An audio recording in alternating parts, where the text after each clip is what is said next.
if you go into a tougher economic time, rent probably isn't increasing, maybe decreasing, might have vacancy, probably comes on the market because the landlord can't service it anymore. You buy it at a discount.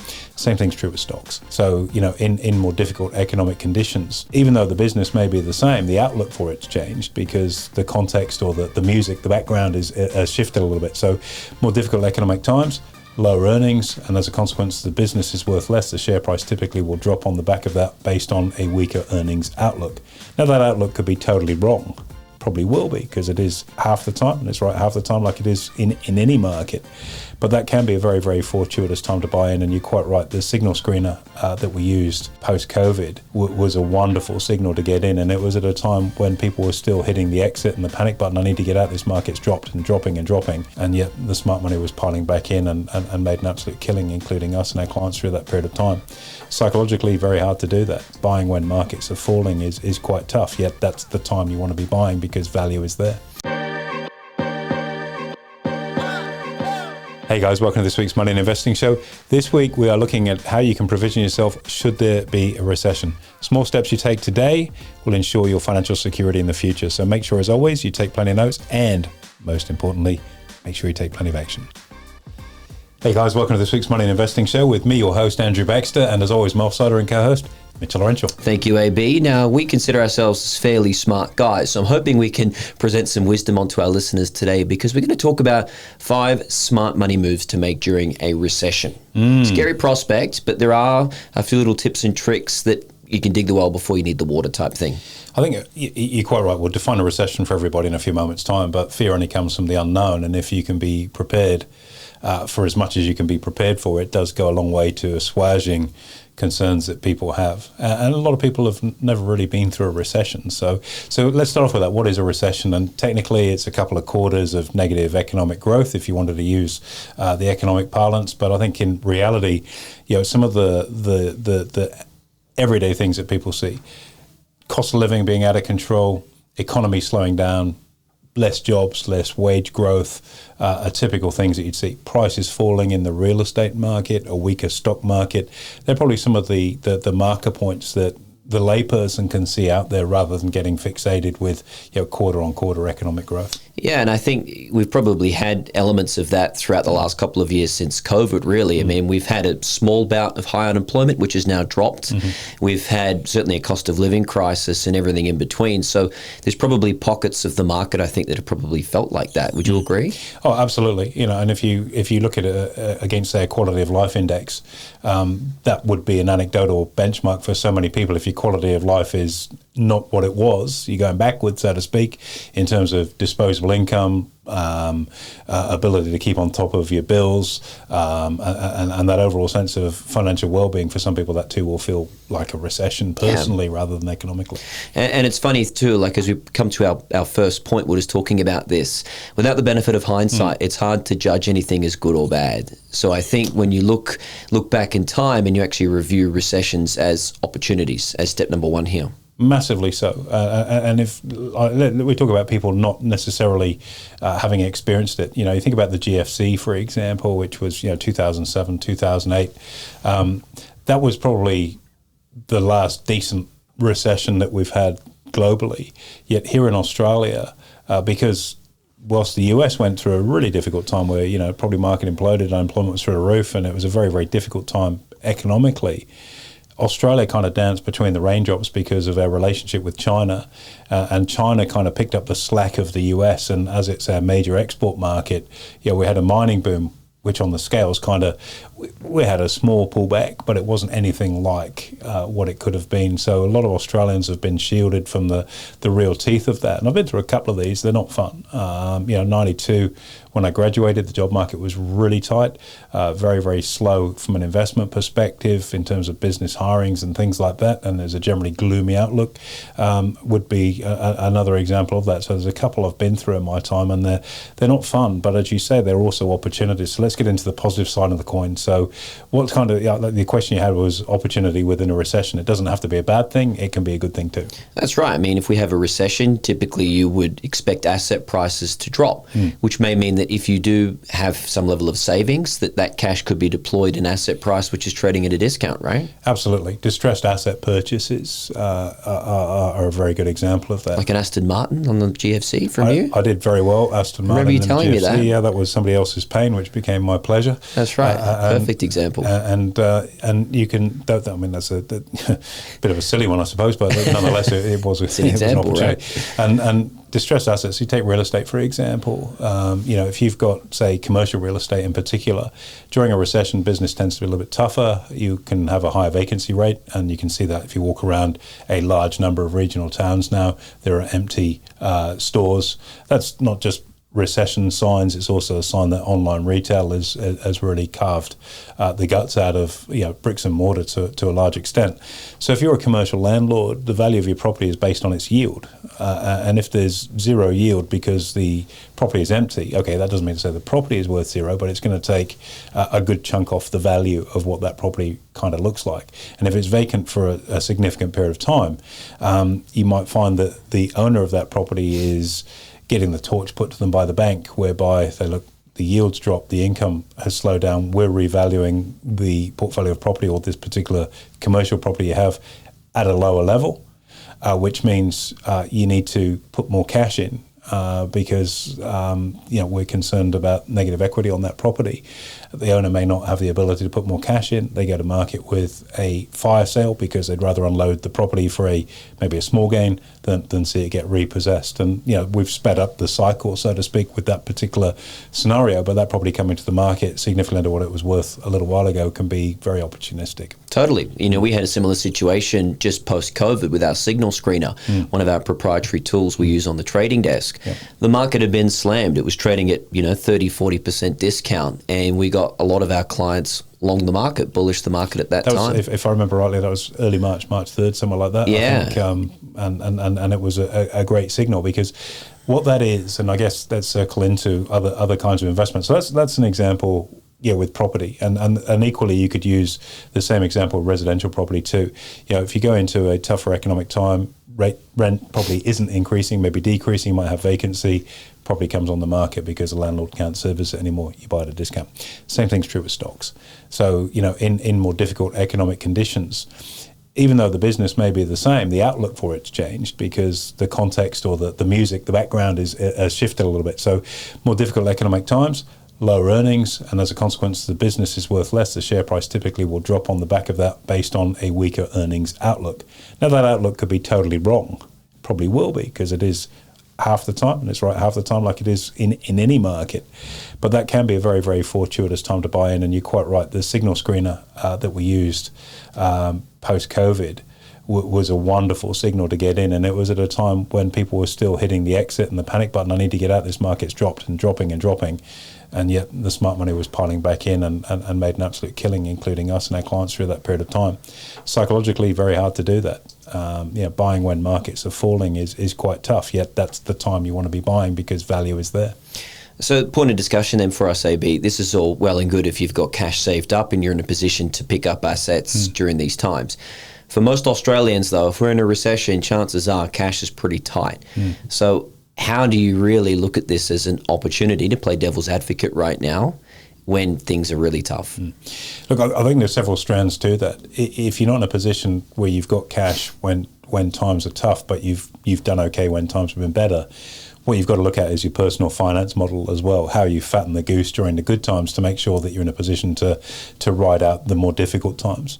And that's something is something that's very important. Having a war chest or an emergency fund, for example, is crucial for people. We talk about that extensively in the book, about that notion of having a goal of 1 month of bills and then ultimately 3 months of bills as part of your emergency fund, just in case personally you've had a setback. And that's a very realistic proposition, because if you're in a job that perhaps a good chunk of your income in the good times comes through overtime, if you're on an hourly rate, for example, and we go into a more difficult economic time, overtime is cut, all of a sudden that additional income that you've relied upon isn't there either.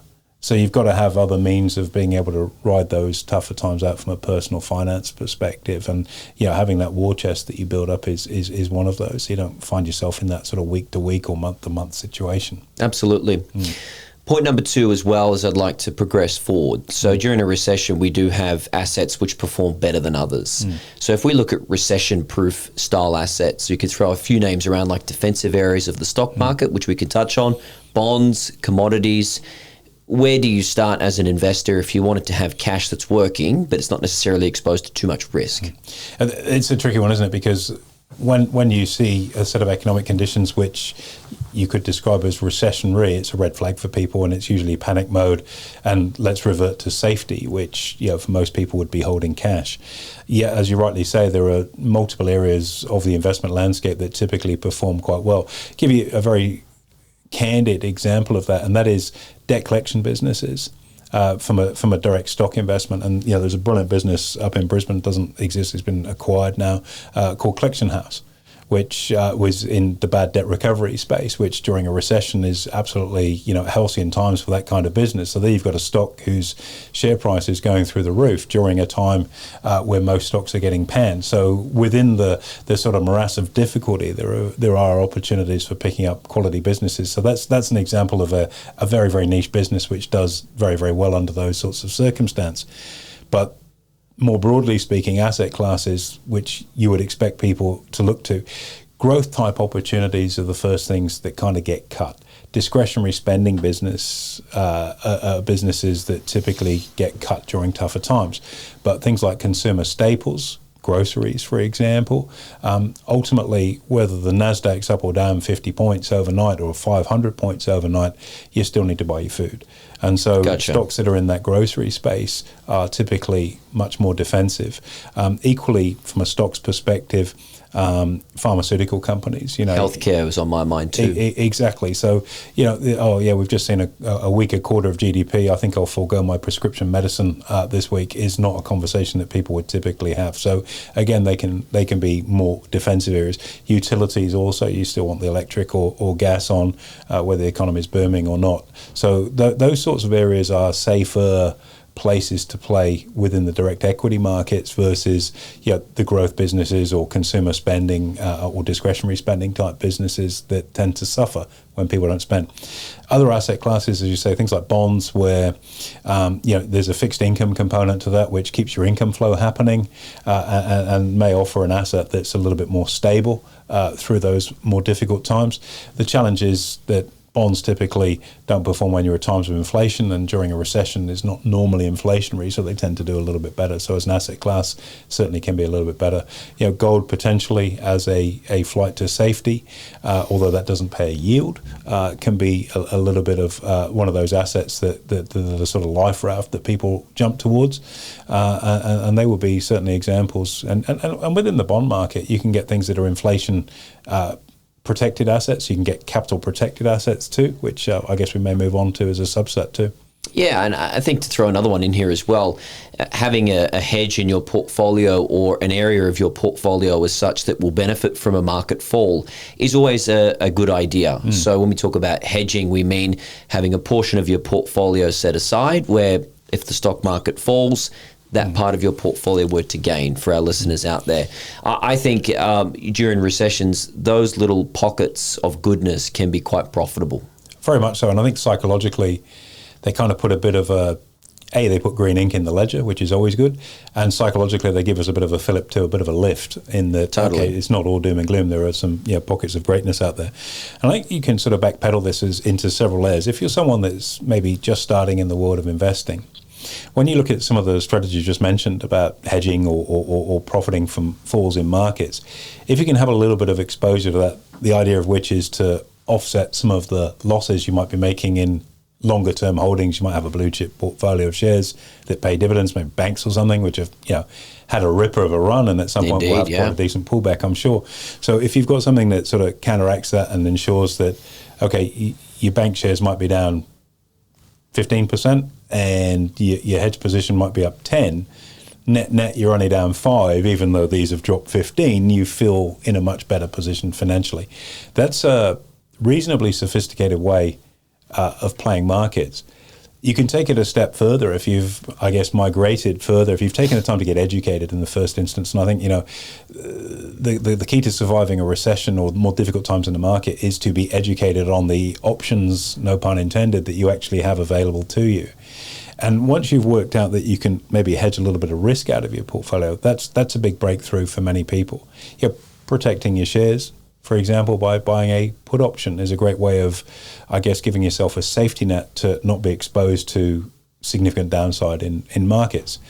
And yet so many people are closed to that because they hear the word option and therefore it's risky, when in actual fact, if you kicked into touch your predisposition to an asset you clearly don't understand in terms of options and harness them for what they're for, which is a risk mitigation tool in the first instance, it could be a great addition to your portfolio. That only happens when you're open to being educated. You have to get educated on this stuff if you want to thrive through these conditions. So as an example of hedging to an extent, taking that a step further, once you've understood that there are ways of protecting yourself, you can then say, well, okay, if you've got a overall bearish outlook on the market, rather than just trying to protect the long holdings that you have, maybe you shouldn't have those long holdings full stop.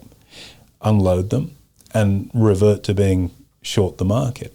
And I've had this conversation plenty of times with investors who go, oh, no, I don't want to own that. I'm not a fan of that stock. I'm really bearish. You say, well, great. How short are you? If you're taking and what I mean by short is the ability to profit from a fall in the price of that asset. And there are loads of different ways of being able to do that.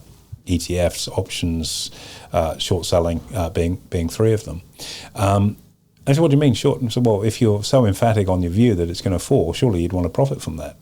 And most people might have a view, but not the means of being able to get into a position to profit from it. So I think during those bearish times, and if you've educated yourself, being able to profit through a fall in the market is a wonderful way of psychologically not only surviving a recession, but thriving through it and really profiting heavily and then buying an Aston Martin from someone that can't afford it anymore. Wouldn't be a podcast without a couple of cheesy comments. Nice one, AB. That's not cheesy. That's cheesy. Oh, come on. Surviving, thriving. That's straight from maths, isn't it? Maybe it is. Survive and thrive. I don't know. Yeah. I don't really watch maths, but... I don't watch TV. There you go. I don't have one.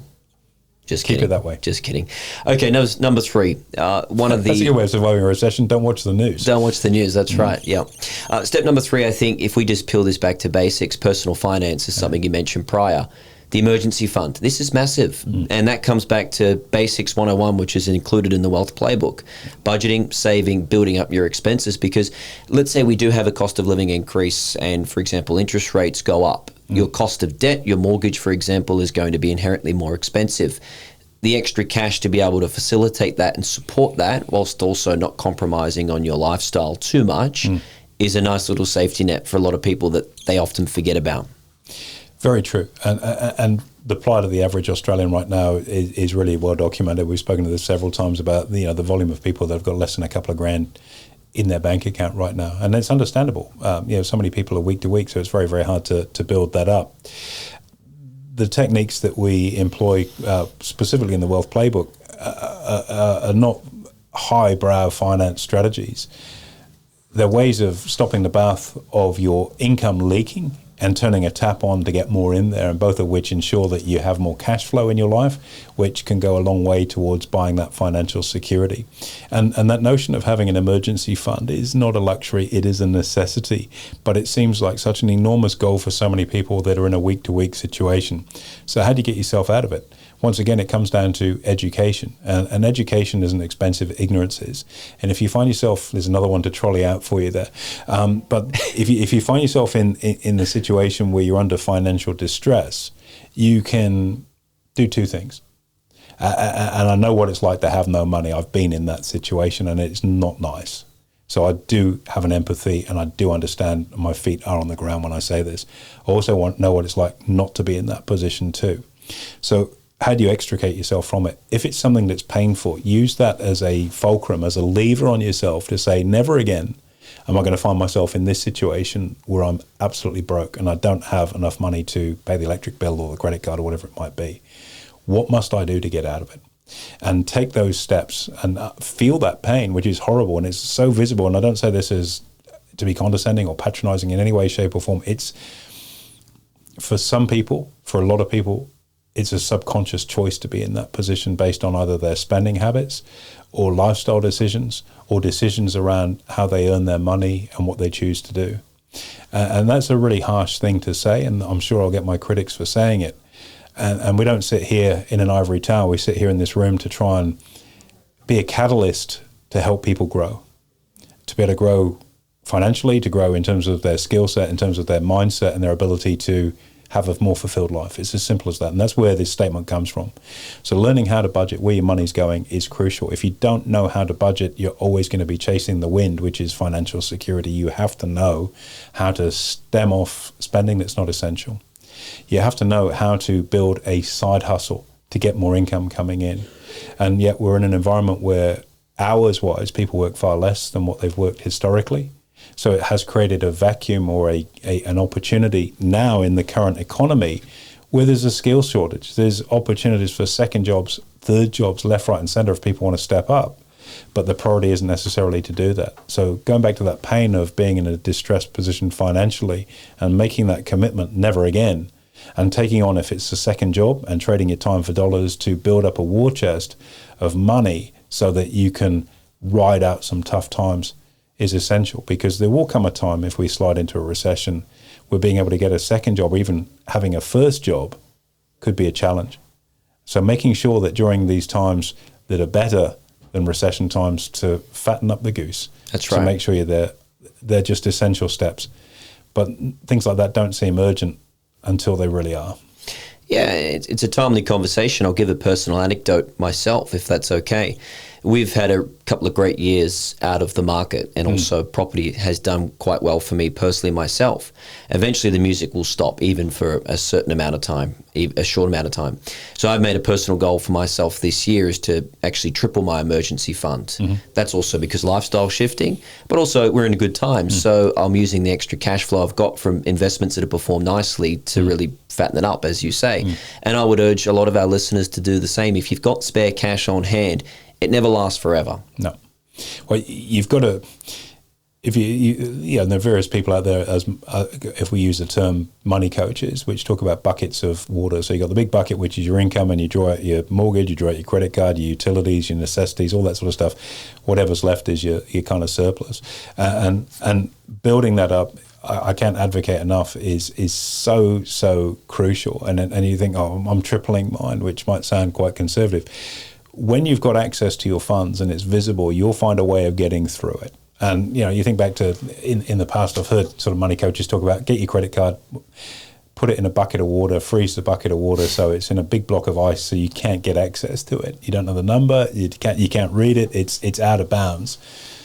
And that's a really harsh thing to say. But using the same parallel, if you've got money sitting in an account that you've got access to, you will, I've got that there, I can use it for something.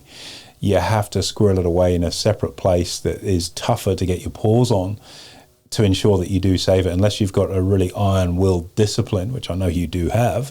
My emergency fund, I don't think I've ever drawn a single dollar out of it, to be honest. I hope you don't need it. It's rather like the EpiPen or the anti-venom. If you get bitten by a snake, we got it on the farm. You got an EpiPen, you got anti-venom, all that sort of stuff. And it's there. And it's there, and it's still there. And you don't go, well, what a waste of time that was having. I'll get rid of it. It's there to have, because one day when you need it and the balloon goes up, you'll be eternally grateful that it's there. And if you go through life and never need it, you'll still be grateful it's there. You just didn't realize how much of a safety net that was. Totally. Now, circling back to the everyday person that perhaps doesn't have the ability to triple their emergency fund, they don't even have one. What's the commitment you can make today? Have a look through what your spending has been over the last week. You got to keep a journal, or look at if you put everything on your card, have a look at what you're spending your money on, and have a look and see what you can eliminate. And it may be that you bring lunch to work every day instead of a $12 sushi or whatever it costs to go out and get sushi at lunchtime these days, or a sandwich from down at the cafe and a coffee. Bring it in, have your coffee at the work, assuming your boss is nice like me and you've got a barista that you provide for your team, all that sort of stuff. Do it in the office so that it's saving you your money personally, or at the factory or at the shop or wherever you are. Bring your lunch in, use leftovers, because cooking at home is far cheaper than Uber Eats. I had a first-hand experience of this. I used Uber Eats for the first time last week. It's a great service, isn't it? It was really good and really alarming at the same time. And we had a particular circumstance where my wife, who's 26 weeks pregnant at that particular time, thought she was going into labour, not ideal, sixth child. So here we are in the emergency room, and ultimately in the maternity area. And we're there for a few days. We hadn't planned it. We'd come directly from a barbecue, so I think we recorded one of these, and I'm still in my previous night's barbecue outfit. Never break the chain, never miss a podcast. I got That's here right. and we recorded it. And these are the standards you set for yourself, by the way. And I thank you for your discipline to make sure I did that too. Of course. So we're there, and it's like, okay, better get something to eat. So I said, I'll go down the road and see what's around. And I found this area, and I've never seen anything like it. I sat there and watched this for about 45 minutes before I ordered the food. And there's a strip mall here on the Gold Coast, not too far from the hospital. And there were about maybe 8 or 9 different food vendors. So there was a Japanese, nice katsu dong too, I might add. And there was pizza, there was kebab, Indian takeaway, Chinese, and a few. There's about 6 or 7 all up. And I sat there and watched Uber delivery services going out like I've never seen. This is on like a Tuesday night, sort of 6:30 on a Tuesday night. I've never seen anything like this because I don't have them down in Byron Bay, and it was extraordinary. And you see where people's money goes. Now, people spend more and more as a proportion of their income on food now, but they're spending it in a different way. It's not necessarily at the supermarket buying food. It's using food delivery services, for example, or eating that sort of food. And it was a real eye-opener to see just how prolific that is. I had no idea. It really, I'm talking about it today because it really blew me away, surprised me massively. People I know that have Uber Eats 4 nights a week. So there's what, $5-6 delivery charge? Yeah, at least. Because having seen how the process worked, the next night I didn't drive down and sit in the car park and watch it all over again. I did Uber Eats, and it was interesting to see the other side of the coin from it. And it was so easy. And sometimes things that are easy aren't necessarily that good. Saving isn't easy. Getting a plan B income is not easy. Having the discipline to say, no, I'm not going to spend that is not easy, but the benefits are far outweighing the other side of that. And so, that's a massive one so many people can do. So if you're struggling, have a look and see where your dough actually is going. What are you spending your money on? Go through that statement, see what you can not eliminate, but reduce, because you're still going to need to eat. You're still probably going to have a coffee, but how can you do it in a cheaper way? And that's not about being a skinflint. It's about providing for your financial future so that you can be secure and never have to feel what it's like there. I can tell you what that feels like now as something that's a lot of decades behind me, and it was awful. And it's been a fulcrum that I've used all my life to move increasingly away and away and away and away from that. But I haven't forgotten what it feels like. So if you're going through this and you're not in a good financial position and you're hating it, use that hate. I think it's Bobby Axelrod says this is an endless source of energy is hate. Hate that feeling of not being where you want to be financially. It will motivate you to where you need to be. And that's not necessarily being at the big end of town. It's about just not being week to week or month to month. And so if a recession comes along, you can ride it out because it's essential for your own well-being, mentally, physically, financially, to be able to do that. Indeed. Absolutely. The psychology on it is huge. And that brings me to my next point as well as a great segue, is to avoid panic, particularly panic selling your assets as tip number 4.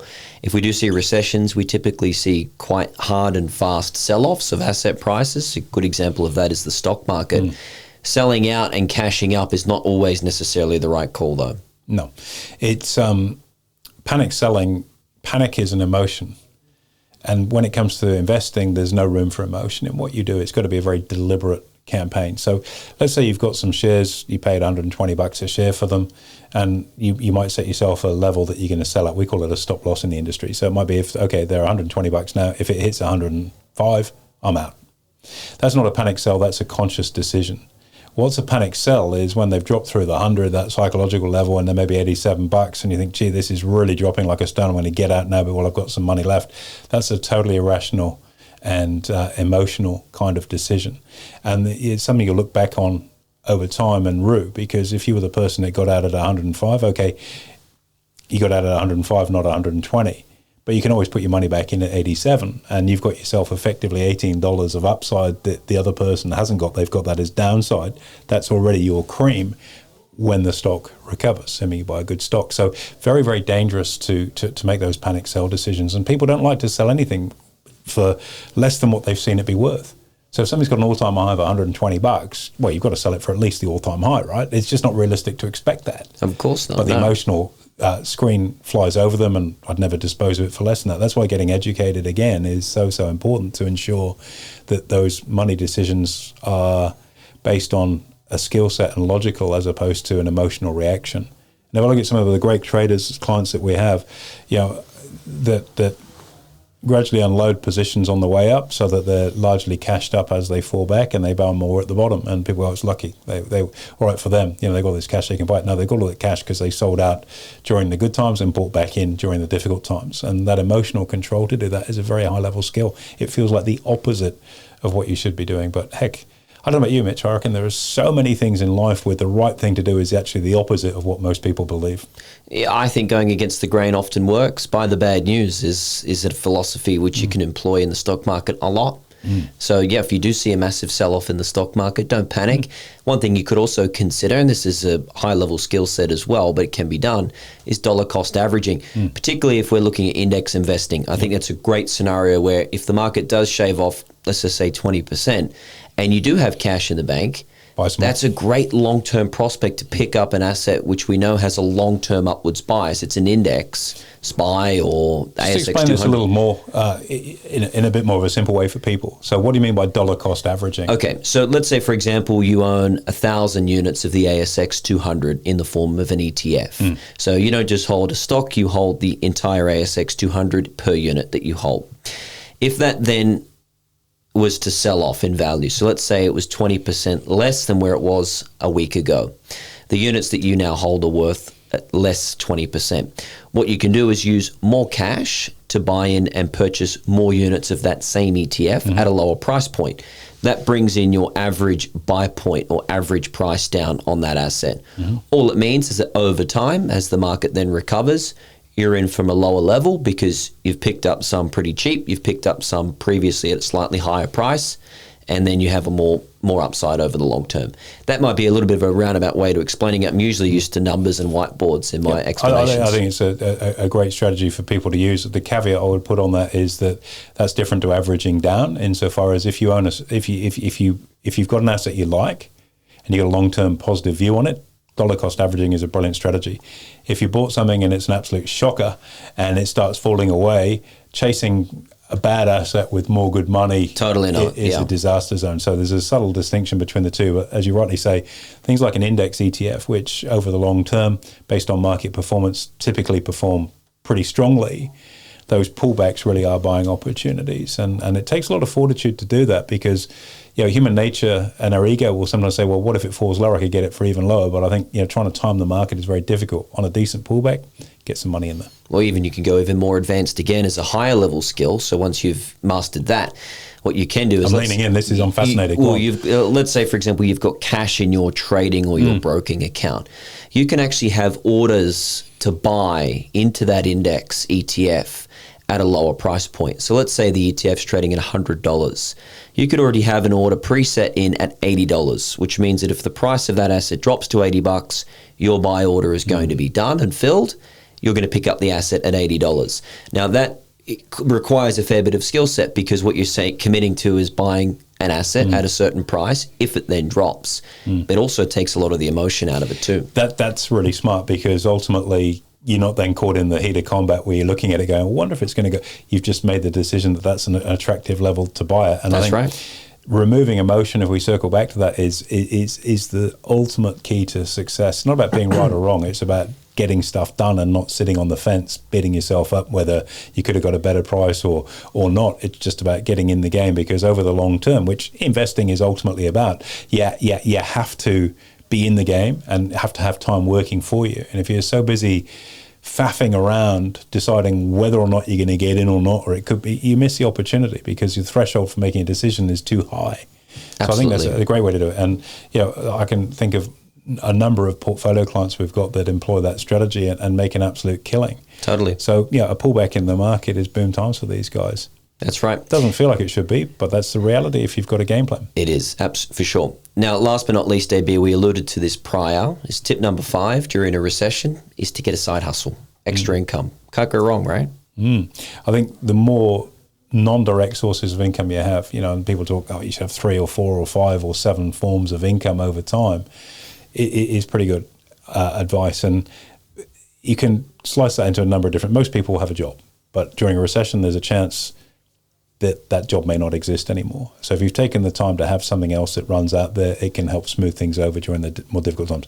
What are we talking about here? Let's say you've got a trading business, which is our bread and butter, and that might provide you with a couple of $1,000s a month additional income, which can really smooth things over during a difficult time, or indeed enable you to build up a war chest. Could be that you've got an Amazon business on the side where you import and on-sale products to people. It could be that you're an influencer of some sort and you've got a following that's involved with that. The bottom line, or you've got property and you've got property income that comes from that. The bottom line is that you have to have that second, third, fourth source of income. If you're not an employee, maybe you own your own business, recessions carry with them much more risk because there's a good chance your business could go under during those times too. And unfortunately, so many people that are self-employed, everything they have plows back into their business, often including super. They don't have super because they look at, if I throw my money back into the business and keep growing it, I've got control over that. I can 7x the money I'm putting in, whatever it might be. That's all well and good until the music stops, in which case everything is gone.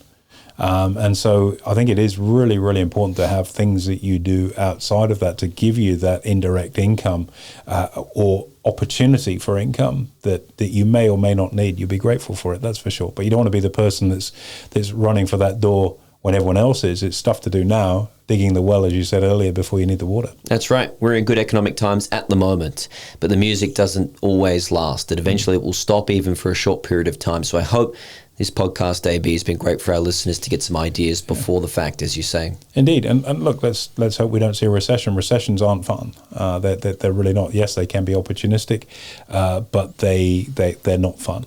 And the more provisioned you are through that, the smoother sailing it is, the less painful it'll be for you. And if you don't like pain, take on board some of the things that we've talked about here. And this is just a snippet of what we do. Check out our training, come through and have a look at one of our free webinars and see how we guide people through this in good times and bad, because ultimately, when the bell rings, that's not the time to go, oh, I need skills. Now is the time to do it. Taking action, life always rewards action takers, and now is the time for people to be taking action, to be ready for what may or may not come over the hill. If it doesn't come, that's fantastic. If it does come, maybe the best advice you just got is in the last 30 minutes or so of our conversation. Indeed. Thank you very much, AB. Appreciate it. Anytime. Thanks, Mitch.